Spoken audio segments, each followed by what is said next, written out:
حضور نبی کریم سرور دو عالم صلی اللہ علیہ وسلم مانگ رہے ہیں تو یقیناً وہ کوئی ایسی چیز ہوگی جو ایک نبی کے مانگنے کے شایان شان ہے، اور وہ یقیناً ایسی چیز ہوگی کہ جس کا حاصل کرنا دنیا اور آخرت دونوں کے لحاظ سے انسان کے لیے فائدہ مند ہے۔ اس کے مختلف اجزاء کا بیان پچھلے دنوں میں کرتا رہا ہوں۔ پوری دعا یہ ہے کہ اللہم انی اسألک الثبات فی الامر واسألک عظیمت الرشد واسألک شکر نعمتک وحسن عبادتک واسألک لسانا صادقا وقلبا سلیما وخلقا مستقیما واسألک من خیر ما تعلم واستغفرک مما تعلم انک انت علام الغیوب۔ اس کے جو 4 حصے ہیں شروع کے، وہ میں پہلے ان پر گفتگو کر چکا ہوں۔ اللہ تبارک و تعالی ہم سب کو عطا فرمائے۔ ایک حصہ یہ تھا کہ دین میں استقامت اللہ تعالیٰ عطا فرمائے، اور دوسرا یہ تھا کہ دل میں ارادے وہ پیدا ہوں جو صحیح کام کرنے کے ارادے ہیں۔ ارادے یہ بسا اوقات انسان کے اختیار میں نہیں ہوتے، خود بخود آنے لگتے ہیں، لیکن رسول کریم صلی اللہ علیہ وسلم نے مانگا کہ وہ رشد کے ارادے ہوں اور ان کے اوپر عزم ہو، ان پر عمل کرنے کا عزم ہو۔ اور میں آپ سے مانگتا ہوں شکر نعمتک، آپ کی نعمتوں کا شکر کرنا، کہ میں شکر کرنے والا بندہ بن جاؤں۔ بحسن عبادتک، اور آپ کے عبادت اچھی طرح کرنے والا بن جاؤں۔ تفصیل پچھلے اتوار کو عرض کر چکا ہوں کہ اچھی طرح عبادت کس طرح اور شکر نعمت کس طرح۔ یہ سب چیزیں ایسی ہیں کہ جو عادت ڈالنے سے پیدا ہوتی ہیں۔ کہنے کو میں نے بھی کہہ لیا، آپ نے بھی سن لیا، لیکن مشق کرنے سے، عادت ڈالنے سے یہ چیزیں حاصل ہوتی ہیں کہ بندہ شکر گزار بن جائے، ہر چھوٹی بڑی نعمت پر اللہ تبارک و تعالیٰ کا شکر ادا کرے، زبان سے کرے یا دل سے کرے۔ اللہم لک الحمد و لک الشکر۔ جس نعمت، جو چھوٹی سے چھوٹی نعمت بھی حاصل ہو، اس پر اللہ تعالیٰ کا شکر ادا کرے۔ اور اسی شکر کا ایک حصہ یہ بھی ہے کہ جب اللہ کی عبادت کرے تو اچھی طرح کرے، اور اچھی طرح کرنے کا مطلب رسول کریم صلی اللہ علیہ وسلم نے ارشاد فرمایا کہ اچھی طرح کرنے کا مطلب یہ ہے کہ اللہ کی عبادت اس طرح کرو جیسے کہ تم اسے دیکھ رہے ہو، یا اگر اس کا تصور بننا مشکل ہو تو یہ تصور کرو کہ وہ تمہیں دیکھ رہا ہے۔ اس کے بعد جو ہے، ان 4 چیزوں کا بیان پچھلے دنوں ہو چکا ہے۔ اس کے بعد جو مانگی بات وہ اسألک لسانا صادقا، اے اللہ میں آپ سے سچی زبان مانگتا ہوں۔ کہنے کو یہ ایک چھوٹا سا جملہ ہے اور چھوٹی سی دعا ہے کہ یا اللہ میں سچی زبان مانگتا ہوں، لیکن اس میں معانی کی ایک کائنات پوشیدہ ہے۔ وہ اس لیے کہ اس میں زبان کی اہمیت بیان فرمائی گئی ہے۔ جب ہم یہ کہتے ہیں سچی زبان، تو سچ کا صرف اتنا مطلب نہیں ہے کہ آدمی جھوٹ نہ بولے، بلکہ صدق جو ہے، یہ عربی زبان میں اس کا جو مفہوم ہے اور قرآنی اصطلاح میں جو مفہوم ہے، وہ صرف سچ کی حد تک محدود نہیں ہے،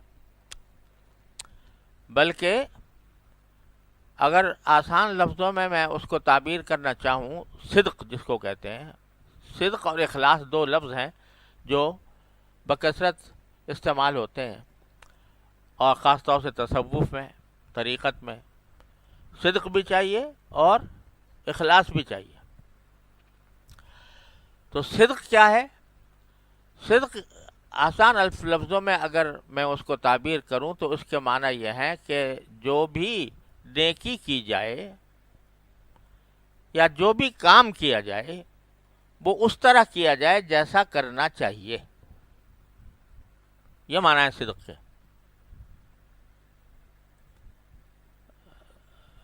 تو صدق صرف سچ بولنے کا نام نہیں ہے، بلکہ اس کے اندر تمام وہ کام داخل ہیں جو نیکی کے کام ہیں، اور ان کو اس طرح انجام دینا جیسا انجام دینا چاہیے، وہ صدق ہے۔ اور اخلاص کے معنی یہ ہے کہ جو کام بھی کرے آدمی وہ اللہ کی رضا کے لیے کرے، اللہ کے خوشنودی کے لیے کرے۔ یہ فرق ہے صدق میں اور اخلاص میں۔ مثلا مثال کے طور پر نماز اگر اس طرح پڑھی جائے جس طرح رسول کریم صلی اللہ علیہ وسلم نے پڑھی سنت کے مطابق، تو یہ نماز کا صدق ہے۔ اور نیت سوائے اللہ کی رضا جوئی کے کچھ اور نہ ہو، یہ اخلاص ہے۔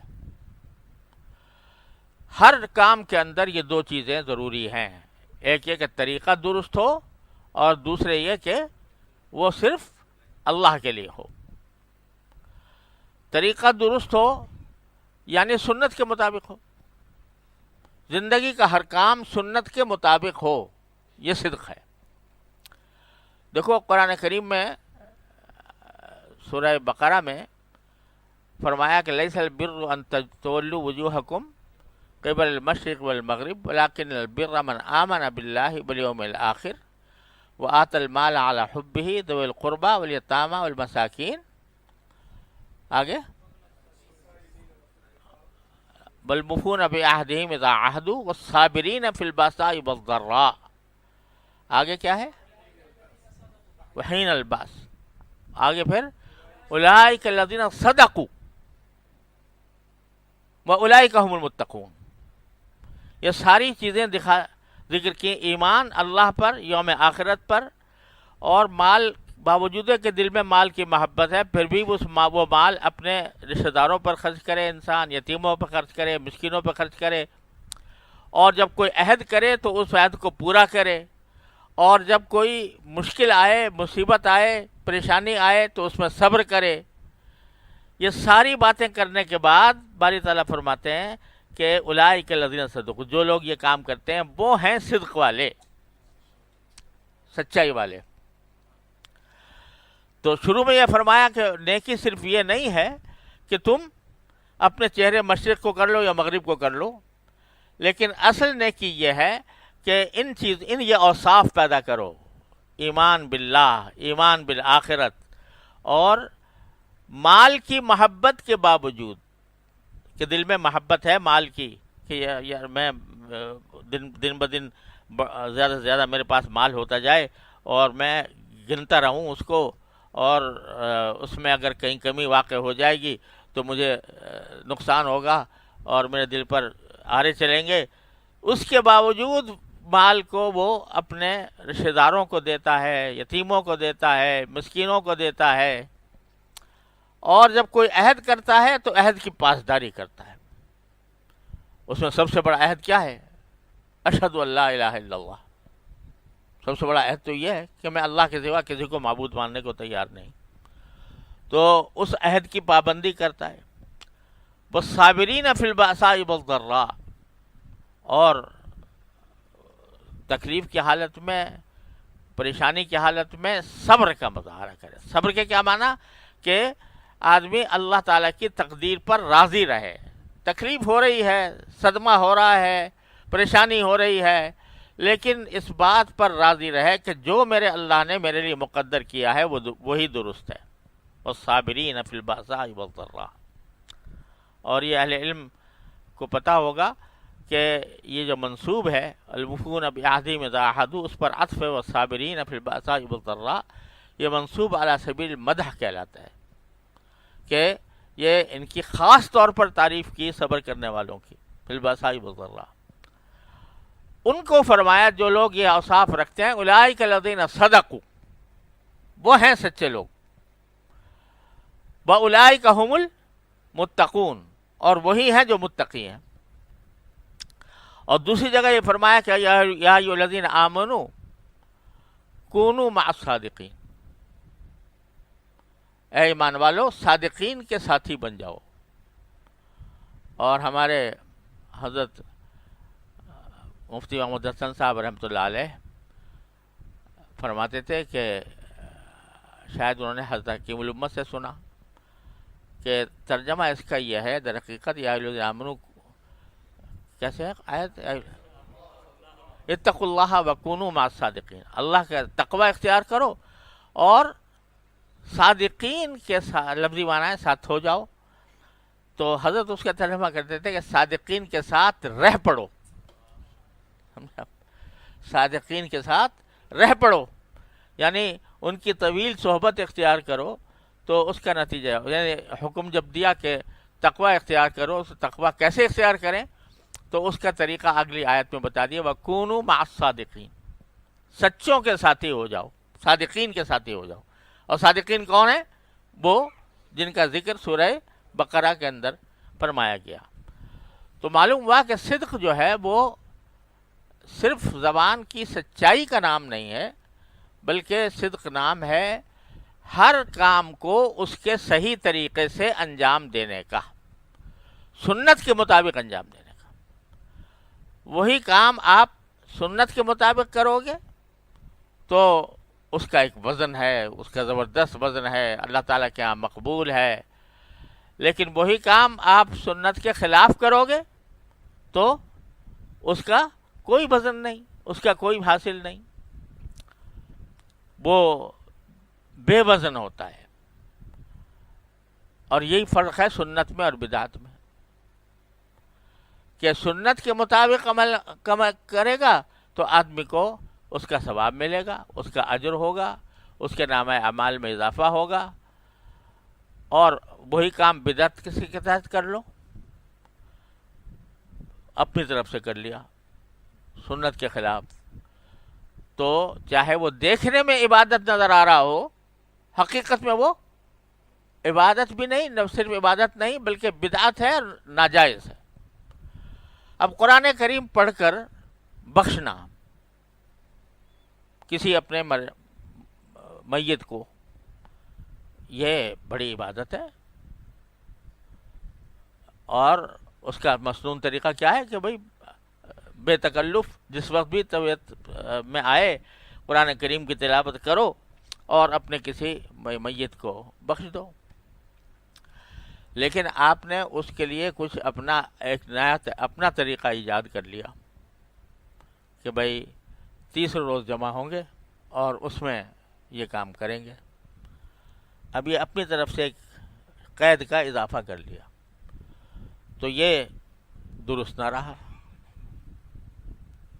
بظاہر تو دیکھنے میں کہتے ہیں نا بھئی کیا حرج ہے، قرآن شریف پڑھ رہے ہیں سب لوگ مل کے، لیکن حرج یہ ہے کہ سنت کے مطابق نہیں۔ تو وہی کام، اس کی مثال یہ سمجھو کہ مغرب کی 3 رکعتیں ہیں، کوئی آدمی اپنی سمجھ سے یہ سوچے کہ بھئی 3 رکعتیں کچھ اور عدد ہے، یہ تو صحیح نہیں ہے پورا، اس کو 4 کر لیتا ہوں، تو 1 رکعت زیادہ پڑی تو کیا ہوا؟ اس نے قیام زیادہ کیا، رکوع زیادہ کیا، ذکر زیادہ کیا، سجدے زیادہ کیے، لیکن یہ جو کیے اپنی طرف سے کیے، چونکہ اپنی طرف سے کیے لہذا وہ 1 رکعت جو پڑی وہ 3 کو بھی لے ڈوبی، وہ 3 کو بھی لے ڈوبی، اس لیے کہ طریقے سے نہیں کیا۔ تو یہاں صدق نہیں تھا، اخلاص ہو سکتا ہے، اخلاص ہو، یعنی جو آدمی کر رہا ہے وہ اخلاص کے ساتھ اللہ کو راضی کرنے کے لیے کر رہا ہے، کہ 4تھی رکعت میں اللہ میں راضی ہوں گے، چلو 3 پڑھنی تھی، چلو 4تھی پڑھ لیتا ہوں، تو اخلاص تو ہے لیکن صدق نہیں. صدق نام ہے کہ جو کام ہو وہ اس کے صحیح طریقے کی بنا کے مطابق ہو، یعنی سنت کے مطابق ہو. ہمارے حضرت والد صاحب رحمۃ اللہ علیہ کے پاس ایک بزرگ آیا کرتے تھے، حضرت شاہ عبدالعزیز صاحب رحمۃ اللہ علیہ، جو تبلیغ جماعت کے بھی بڑے مشہور شیخ. ان کے لقب تھا دعا جو. شاہ عبدالعزیز صاحب دعا جو، یعنی دعا طلب کرنے والے لوگوں سے. وہ بڑے عجیب بزرگ تھے، بڑے عجیب درویش قسم کے بزرگ تھے. تو والد صاحب کے پاس ہدیے لاتے تھے، تو کوئی لا رہا ہے مٹھائی، کوئی لا رہا ہے پھل، کوئی کچھ لا رہا ہے. وہ ایک آئے تو کاغذ کا ایک دستہ لے اٹھا لائے اور وہ پیش کر دیا، کیونکہ جانتے تھے کہ والد صاحب لکھتے ہیں تو اس کو کاغذ کی ضرورت ہوتی ہے. کبھی اٹھا کے روشنائی لا کے دے دی ہدیے میں. تو اس طرح کے بزرگ تھے بڑے. انہوں نے خواب دیکھا، اور خواب بھی بڑا معنی خیز. خواب میں دیکھا، حضرت والد صاحب رحمۃ اللہ علیہ سے کہا کہ میں نے آپ کو خواب میں دیکھا کہ آپ کسی جگہ کھڑے ہوئے درس دے رہے ہیں یا بیان کر رہے ہیں، اور پیچھے ہے بلیک بورڈ. اب تو وائٹ بورڈ آنے لگا، پہلے بلیک بورڈ ہوتا تھا. تو وہ تختہ سیاہ ہے، تو اس پر آپ نے پہلے ایک کا ہندسہ بنایا اور لوگوں سے پوچھا کیا ہے یہ.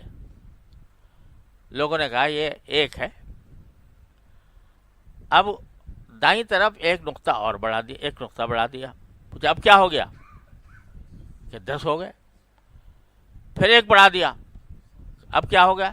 100. اور ایک بڑھا دیا، کیا ہو گیا؟ 1000. اور ایک بڑھا دیا 10,000. اور بڑھا دیا 1,00,000.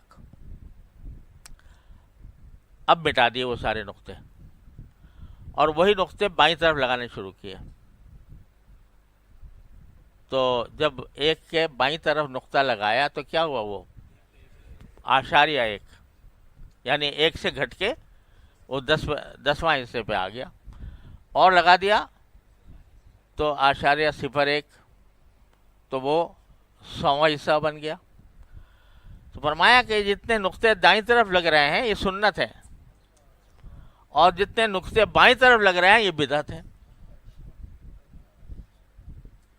وہی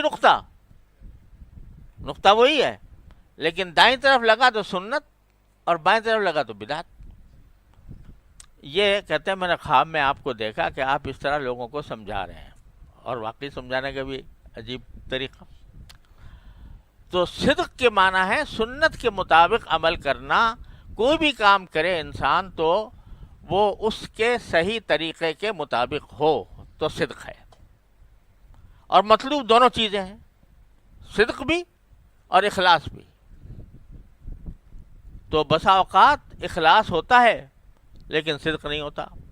کتنے لوگ ہیں جو مثلا ہندو مذہب کے اندر جو جوگی ہوتے ہیں، وہ جا کے دیکھو شاید آج بھی وہاں گنگا کے کنارے لوگ کھڑے ہوتے ہیں. وہ کوئی ہاتھ منہ سے کیا ہوا ہے تو سال تک ہاتھ منہ سے کھڑا کیا ہوا ہے. سمجھ رہے ہیں کہ اس سے میری عبادت ہو رہی ہے، اللہ تعالیٰ کو راضی کرنے کے لیے کر رہا ہے. اخلاص تو ہے مگر صدق نہیں.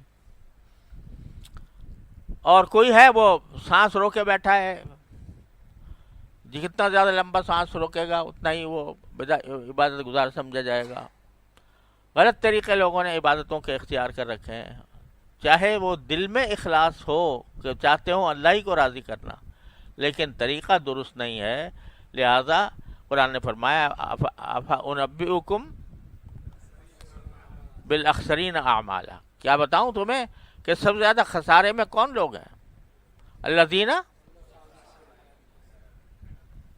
جو اپنے دنیاوی زندگی کے اندر غلط طریقے اختیار کرتے ہیں، اور وہم یحسبون انہم یحسنون صنعا، اور سمجھتے ہیں کہ ہم اچھا کام کر رہے ہیں.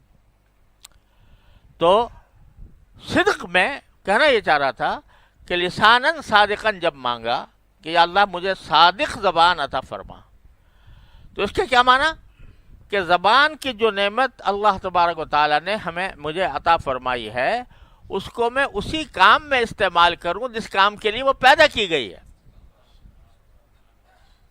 جس کے لیے وہ پیدا کی گئی ہے، اس میں استعمال کروں تو ہوگی بلسان صادقا۔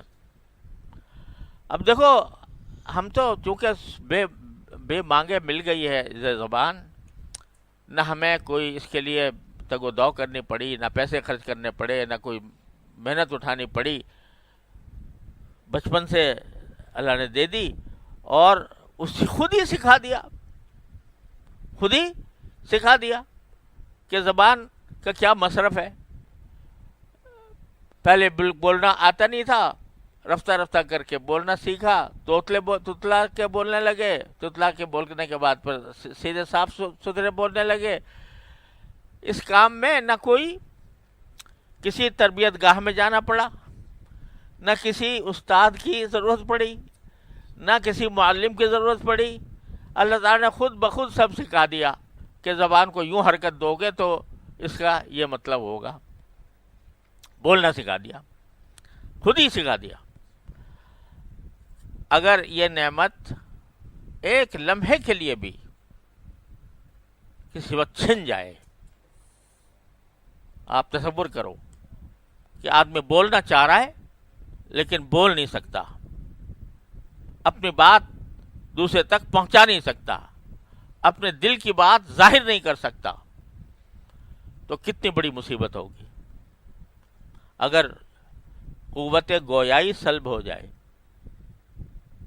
قوت گویائی سلب ہو جائے، یعنی بولنے کی طاقت نہ ختم ہو جائے، تو آپ بتائیے کہ کیا کچھ انسان خرچ کر دے گا اس کو بحال کرنے کے لیے۔ میری قوت گویائی الیاذ باللہ، اللہ تعالیٰ پناہ میں رکھے، اگر بولنے میں کی طاقت ختم ہو گئی تو میں اپنی ساری دولت مٹا دوں گا، لٹا دوں گا کہ کسی طرح یہ مجھے حاصل ہو جائے۔ اس وقت قدر معلوم ہوگی کہ کیا ہے۔ لیکن یہ نعمت بے مانگے اللہ تعالیٰ نے عطا فرما رکھی ہے۔ تو جو چیز رسول کریم صلی اللہ علیہ وسلم مانگ رہے ہیں وہ یہ کہ یا اللہ، یہ زبان جو آپ نے نعمت عطا فرمائی مجھے، یہ جس کام کے لیے عطا فرمائی اسی کام میں استعمال ہو، لساناً صادقہ، تب ہوگی وہ لساناً صادقاً۔ تو اس میں صرف اتنی بات نہیں ہے کہ یہ جھوٹ نہ بولے، یہ تو ایک ظاہری معنی ہے اس کے کہ جھوٹ نہیں بولنا، اور جھوٹ اتنی بری چیز ہے، اتنا گناہ ہے، اتنا عذاب ہے، یہ معنی تو بالکل ظاہر ہے ہی۔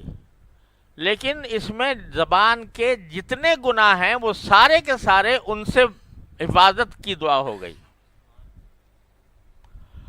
اور زبان ایسی چیز ہے، اللہ بچائے، کہ اگر چاہو تو اس کے ذریعے لمحہ لمحہ جنت کے خزانے جمع کرتے رہو، لمحہ لمحہ جنت کے خزانے جمع ہو رہے ہیں۔ اگر یہ لسان ذاکر بن جاتی ہے، ذکر کرنے والی بن جاتی ہے، کہ چلتے پھرتے اٹھتے بیٹھتے یہ زبان چل رہی ہے، اپنے ذکر اللہ سے تر ہے، تو ہر لمحے جنت کے خزانے جمع ہو رہے ہیں، اگر یہ صحیح استعمال ہو۔ اور اگر غلط استعمال ہو تو حدیث میں رسول کریم صلی اللہ علیہ وسلم کا ارشاد منقول ہے کہ آپ نے فرمایا کہ انسانوں کو جہنم کے اندر اوندھے منہ گرانے والی کوئی چیز اتنی خطرناک نہیں ہے جتنی زبان اس کی، اگر اس کا غلط استعمال ہو تو جہنم میں اوندھے منہ گرانے والی کوئی چیز اتنی خطرناک نہیں جتنی انسان کی زبان ہے۔ کیوں؟ اس لیے کہ اس کے گناہ بے شمار ہیں، اس زبان کے گناہ بے شمار ہیں، کیونکہ مفت ملی ہوئی ہے قدرت کی طرف سے، یہ مشین، خودکار مشین اللہ تعالیٰ نے عطا فرما رکھی ہے، لہذا بے تکان چل رہی ہے، کچھ خیال نہیں کہ میں صحیح بول رہا ہوں یا غلط بول رہا ہوں، سچ بول رہا ہوں یا جھوٹ بول رہا ہوں۔ کتنے گناہ ہیں اس سے وابستہ؟ جھوٹ بولنا کاہے کا گناہ؟ زبان کا گناہ۔ غیبت کرنا کاہے کا گناہ؟ زبان کا گناہ. بہتان لگانا کہے کا گناہ؟ زبان کا گناہ. دوسرے کی دل آزاری کرنا یہ زبان کا گناہ. تانے دینا زبان کا گناہ. طنز اور تانے، طنز ایک پورا ایک فن بن گیا. طنز جو ہے کسی پر طنز کرنا یہ ایک فن بن گیا، طنز نگاری. تو اب یہ طنز نگاری ایک پورا فن ہے واقعتاً، لیکن وہ اگر کسی ایک شخص کے لیے ہو، کسی متعین شخص کے لیے ہو، تو بعض مرتبہ طنز جو ہوتا ہے وہ اصلاح بھی اس سے ہو جاتی ہے. یعنی اگر وہ کسی ایک شخص کے اوپر طعنہ دینے کا مقصود نہیں ہے، بلکہ ایک عمومی جو کوئی خرابی ہے اس کو بیان کرنے کے لیے اگر کوئی طنز نگاری اختیار کرتا ہے تو اس سے اصلاح بھی ہو جاتی ہے، اتنی بری چیز نہیں ہے. لیکن جب کسی ایک شخص کو متعین کر کے، چاہے نام نہ لے لیکن پتہ چل رہا ہو کہ فلاں شخص پر طنز کیا جا رہا ہے، تو یہ کیا ہے؟ یہ طعنہ دینا ہے، اور یہ وہ لا تلمزوا انفسکم میں داخل ہے کہ تم اپنے آپ کو طعنے نہ دیا کرو. اپنے آپ کو، یعنی لفظی قرآن نے یہ اختیار کیا، اپنے آپ کو طعنے نہ دیا کرو. کیا مانا؟ کہ جتنے بھی تمہارے ساتھی ہیں، دوست ہیں، احباب ہیں، یا تمہارے ہم جنس ہیں، وہ سب تم ہی تو ہو، تم ہی تو ہو.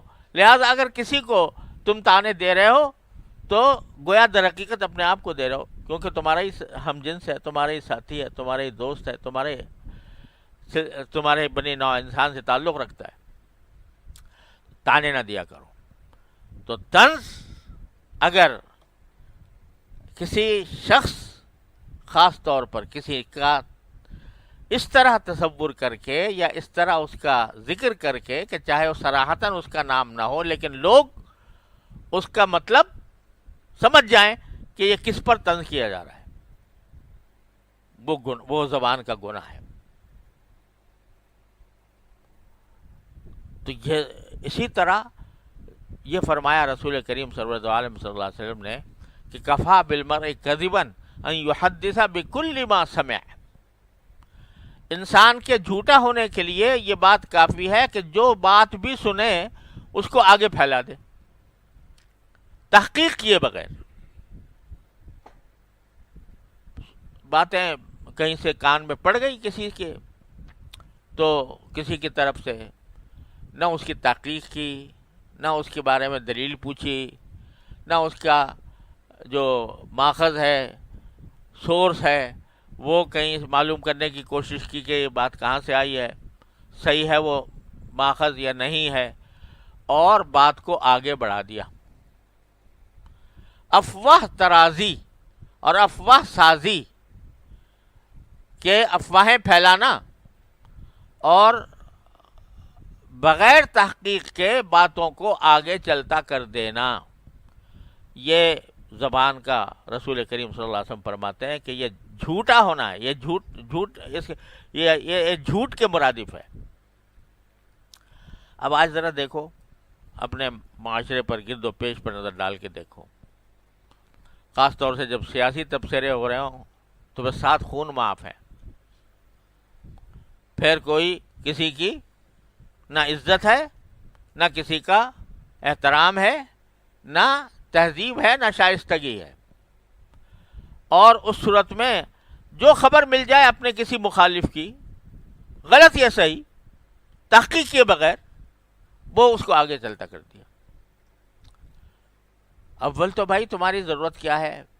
ذرا یہ دیکھو کہ زبان جو دی ہے اللہ تعالیٰ نے وہ کس کام کے لیے دی ہے. اس کے لیے دی ہے کہ بھائی بقدر ضرورت، یعنی اول تو اللہ کا ذکر کرو اور بقدر ضرورت اس کو استعمال کرو. قل خیرن و الا فصمت، رسول کریم صلی اللہ علیہ وسلم فرماتے ہیں یا تو صحیح اچھی بات کہو زبان سے ورنہ خاموش رہو. فضول زبان چلانے سے حاصل کوئی نہیں. اول تو تمہیں اگر فرض کرو کوئی خبر ملی ہے تو اس خبر کو دوسروں تک پہنچانے کی ضرورت کیا؟ تم خدائی فوجدار ہو، کہ بھائی جو خبر ملے گی وہ دنیا میں ضرور میں نشر کروں گا، چاہے سچی بھی ہو، تحقیق بھی کر لی ہو، تو پھر بھی اس کو آگے پھیلانا کی ضرورت کیا؟ یہ دیکھو کہ واقعی ضرورت ہے کہ نہیں ہے۔ اگر ضرورت نہیں ہے تو کیوں خواہ اپنا وقت ضائع کیا، دوسرے کا بھی وقت ضائع کیا؟ اور اگر تحقیق ہی نہیں کی اور چلتا کر دیا آگے، فلاں نے تو صاحب اتنے کروڑ روپے کھا گیا، باقاعدہ جو ہے نا اعداد و شمار کے ساتھ، سمجھے؟ فلاں اتنے ارب کا اس نے گھپلا کیا، وہ جو ہے اس نے کرپشن میں اس درجے تک پہنچ گیا۔ بھائی تم نے کوئی گنا جا کے کہ بھئی وہ کروڑوں تھے، اربوں تھے، کوئی تحقیق کی اس کی، یا ویسے ہی بس سنا اور چلتا کر دیا؟ یہ نہ سمجھو کہ بس یہ چلتا کر دیا تو بس ختم ہو گئی بات، ہوا میں اڑ گئی، ریکارڈ ہو رہی ہے کہیں پر، اور پوچھا جائے گا کہ تم نے یہ بات کہی تھی، دلیل لاؤ اس کی، بتاؤ کیسے کہی تھی تم نے، کیا دلیل تھی تمہارے پاس؟ پیش کر سکو گے؟ اگر وہاں پیش کر سکتے ہو اللہ تعالیٰ کے سامنے، دلیل پیش کر سکتے ہو، تو پھر تو کہنا جائز ہے۔ اور اگر نہیں پیش کر سکتے تو یہ چلا جو دی زبان تم نے، یہ ہوا میں نہیں اڑی، یہ اللہ تعالیٰ کے یہاں ریکارڈ، ما یلفظ من قول الا لدیہ رقیب عتید، صاف صاف قرآن نے کہہ دیا۔ انسان جو بات بھی زبان سے نکالتا ہے، اس کا ایک نگہبان تیار ہے جو اس کو ریکارڈ کر رہا ہے۔ تو یہ ایک ایسا فتنہ ہے، اتنا فتنہ ہے کہ جس کی وجہ سے قوموں میں تباہیاں آتی ہیں۔ اور قرآن کریم نے ایک اور جگہ افواہوں کے بارے میں یہ ہدایت دی کہ اگر تمہیں کوئی افواہ ملتی ہے یا کوئی خبر ملتی ہے تو اس کو آگے چلانے سے پہلے ان لوگوں تک لے جاؤ جن سے کہ وہ تحقیق ہو سکے اس کے۔ وَلَوْ رَدُّوهُ إِلَىٰ أُولِي الْأَمْرِ، اس سے پہلے اذاعوا بھی، جو بھی کوئی امن کی خبر یا خوف کی خبر ملتی ہے تو وہ اس کو پھیلا دیتے ہیں، یعنی بغیر تحقیق کیے۔ یہ مشرکین کا، منافقین کا ذکر ہو رہا ہے، مسلمان کا نہیں، منافقین کا ذکر ہے کہ اذا جاءہم امر من الامن او الخوف اذاعوا به، ان کے پاس کوئی امن کی خبر آئے یا خوف کی خبر آئے اس کو وہ نشر کر دیتے ہیں۔ اذاعوا کا لفظی معنی نشر کرنا ہے، اسی لیے مذیاع ریڈیو کو کہتے ہیں، اسی سے نکالا ہے، تو اس کو نشر کر دیتے ہیں۔ وَلَوْ رَدُّوهُ إِلَىٰ أُولِي الْأَمْرِ مِنْهُمْ لَعَلِمَهُ الَّذِينَ يَسْتَنبِطُونَهُ مِنْهُمْ، اگر وہ اس بات کو بجائے آگے پھیلانے کے ان لوگوں کے پاس لے جاتے جو اس کی تحقیق کر سکتے ہیں، تو پھر وہ صحیح بات نکال کر تمہیں بتا دیتے کہ بھائی حقیقت یہ ہے، لیکن تم نے پہلے ہی پھیلا دی، وہ افواہیں پھیلا دی۔ تو یہ افواہیں پھیلانا یہ جرم ہے قرآن کریم کی روح سے، گناہ ہے، زبان کا ایک بہت بڑا گناہ ہے، زبان کی آفات میں سے ہے۔ امام غزالی رحمۃ اللہ علیہ نے احیاء العلوم میں آفات اللسان پر ایک بہت لمبا باب قائم کیا ہے۔ آفات اللسان، زبان کی آفتیں کیا کیا ہیں، ان میں یہ خاص طور پر کہ بغیر تحقیق کے بات کو آگے چلا دینا، اور ابتلاء عام ہے اس میں۔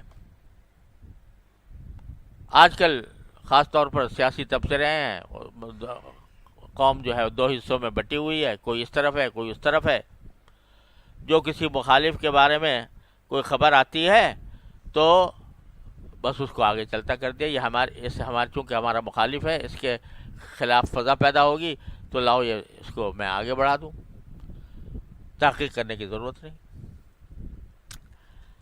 اور نبی کریم صلی اللہ علیہ وسلم سے زیادہ انسان کی نفسیات کو کون جانے گا؟ تو ایک حدیث میں آپ نے فرمایا کہ یعنی ارشاد منقول ہے رسول کریم صلی اللہ علیہ وسلم سے کہ بئس بقیۃ الکذب یقول الناس، یعنی بعض لوگ جو ہیں ان کو اتنا خیال رہتا ہے کہ بھئی میں یہ خبر جو ہے جب آگے کہوں گا تو میرے پاس دلیل تو کوئی ہے نہیں، میرے پاس کوئی ثبوت ہے نہیں، آگے کہوں گا تو کہیں یہ میں پکڑا نہ جاؤں اللہ میاں کے ہاں، تو اس کا حیلہ یہ نکالا کہ لوگ کہتے ہیں، سمجھا بھائی میں ذمہ داری نہیں لیتا، لوگ کہتے ہیں، سمجھا؟ تو اس کو آپ نے فرمایا کہ یہ لوگ کہتے ہیں کا جو لفظ ہے یہ جھوٹ کی بدترین سواری ہے، جھوٹ کی بدترین سواری ہے یہ کہنا کہ لوگ کہتے ہیں، یعنی بظاہر اپنے آپ کو بچا رہا ہے کہ میرے اوپر ذمہ داری نہ آئے، لیکن خواہش ہے کہ یہ بات پھیلے آگے، سمجھا؟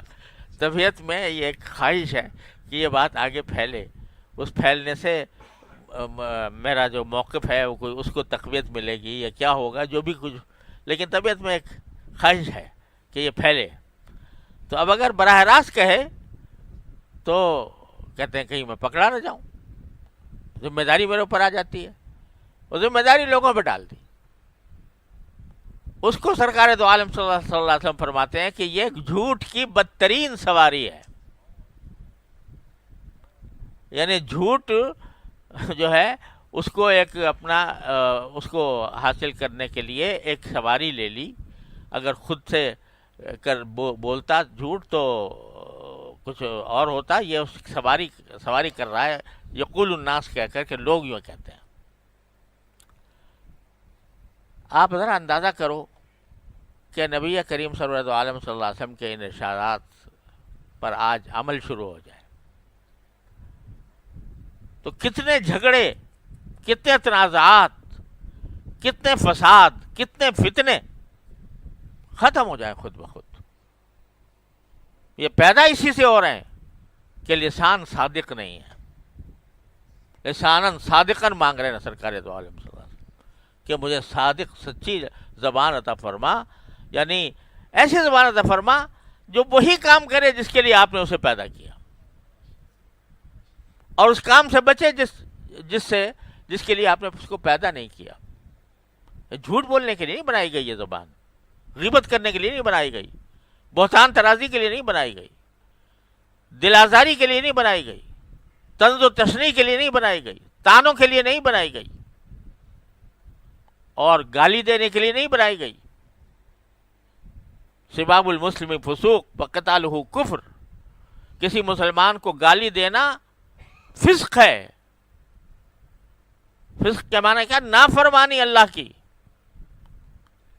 وقتالہ کفر، اور اس کو سے لڑائی کرنا یہ کفر ہے، سرکار دو عالم صلی اللہ علیہ وسلم فرماتے ہیں۔ تو جس کام کے لیے بنائی گئی ہے اس میں استعمال ہو، اور جس کام کے لیے نہیں بنائی گئی، جس سے اس کو روکا گیا ہے، اس سے رکے۔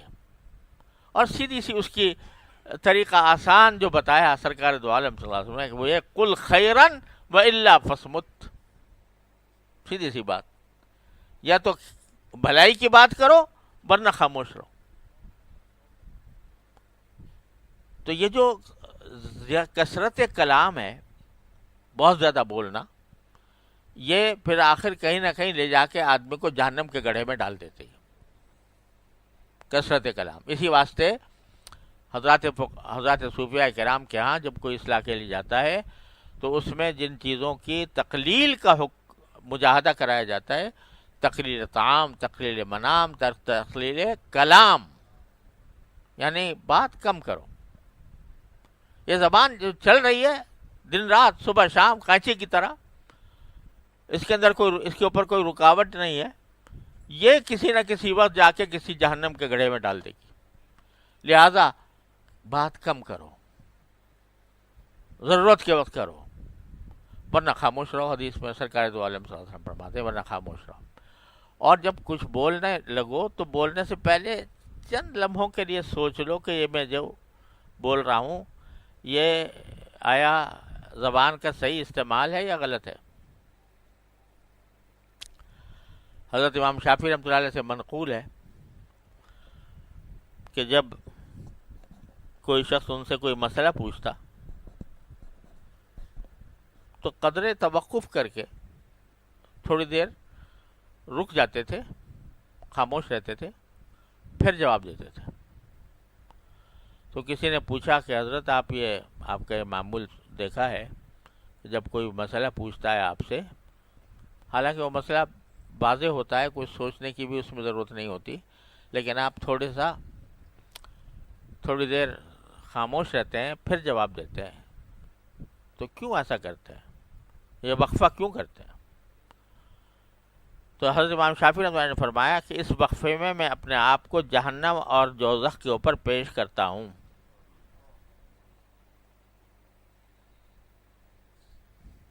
یعنی اس وقت تصور کرتا ہوں کہ جو میں جواب دینے والا ہوں وہ مجھے یا جنت میں لے جائے گا یا جہنم میں لے جائے گا۔ لہذا سوچنے کی عادت ڈالی ہوئی ہے کہ جب کبھی بولوں تو تھوڑی دیر سوچ کر دیکھوں کہ یہ جملہ جو میں بولنے جا رہا ہوں یہ کہاں لے جائے گا مجھے، اس کا انجام کیا ہوگا، پھر بولتے تھے۔ تو حقیقت یہ ہے کہ اگر انسان کو زبان کی آفتوں کا صحیح ادراک ہو جائے تو وہ بولے کم اور خاموش زیادہ رہے۔ حضرت صدیق اکبر رضی اللہ تعالیٰ عنہ کے سے منقول ہے کہ ایک مرتبہ لوگوں نے دیکھا کہ اپنی زبان کو پکڑ کر مروڑ رہے ہیں، تو کسی نے پوچھا کہ حضرت یہ کیا بات ہے؟ فرمایا ان ھذا اوردنی الموارد، اس زبان نے مجھے بہت غلط یا خراب جگہوں تک لے جا کر پہنچایا۔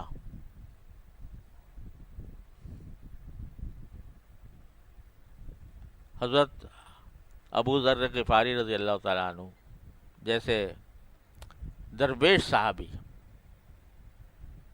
صحابہ کی الگ الگ شانیں ہیں، ہر گلیرا رنگ و بوئے دیگر رس۔ حضرت ابو ذر غفاری رضی اللہ تعالیٰ عنہ جو تھے وہ درویش قسم کے صحابی تھے۔ ایک مرتبہ ان کی لڑائی ہو گئی حضرت بلال سے،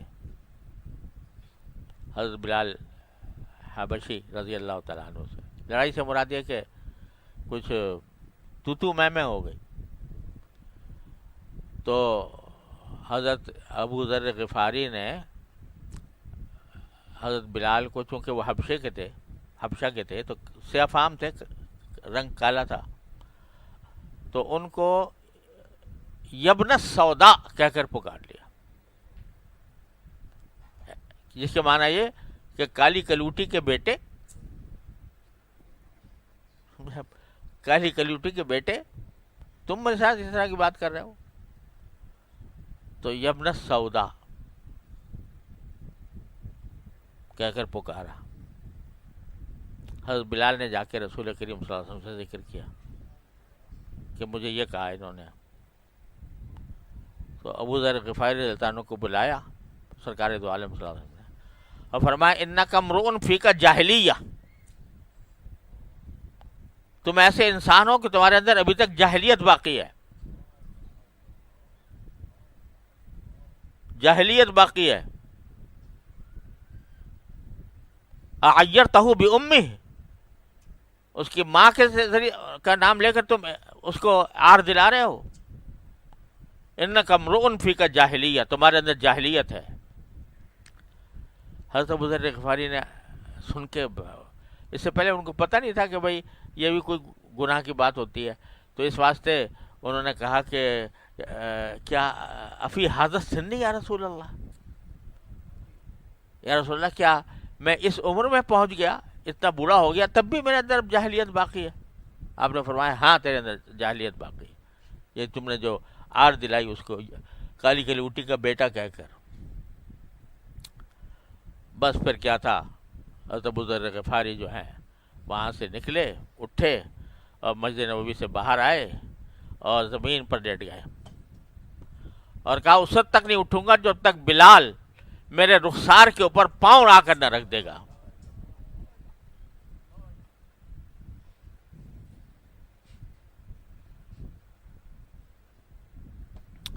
بہت لوگوں نے کہا لیکن نہیں مانے کہ بلال آ کر میرے رخسار کے اوپر پاؤں رکھے گا تب اٹھوں گا، اس کے بغیر نہیں اٹھوں گا، کہ میں نے اس کے ساتھ یہ جاہلیت کا کام کیا۔ چنانچہ حضرت بلال آئے، انہوں نے پاؤں رکھا، تب ابو ذر غفاری اٹھے رضی اللہ تعالیٰ عنہ۔ ہم تو بھائی ان صحابہ کرام کے نام لیوا ہیں، ان صحابہ کرام کے نام لیوا ہیں، جو اگر کبھی قصور ہو گیا تو کوئی تعویل نہیں، یہ نہیں کہ بھائی آدمی تعویل کرے کہ اس نے بھی تو یہ کہا تھا مجھے، مثال کے طور پر، تو اس لیے میں نے جواب میں کہہ دیا۔ کوئی تعویل نہیں، کوئی عذر نہیں۔ کہا کہ یا اللہ یا رسول اللہ میں اتنے بوڑھا ہو کر بھی ابھی تک جاہلیت ہے میرے اندر، یہ اس کا افسوس کا اظہار اور پھر اس کی تلافی۔ تو بھائی یہ زبان جو ہے نا یہ بڑی خطرناک چیز ہے، بڑی کارآمد بھی ہے، قیمتی بھی ہے۔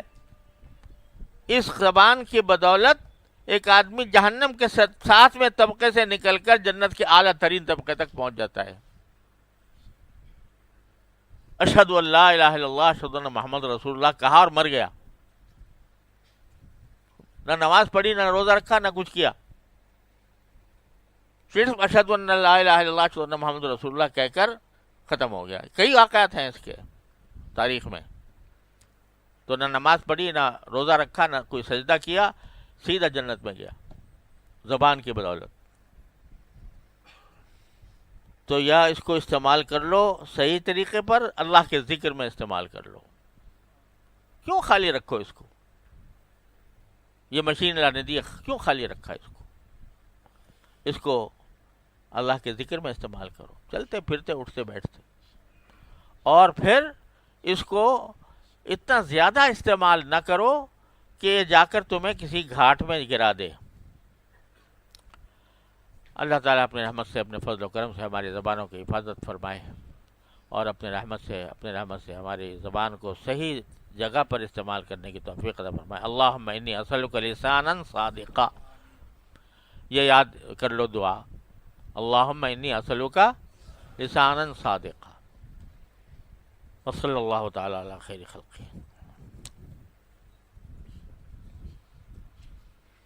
استغفر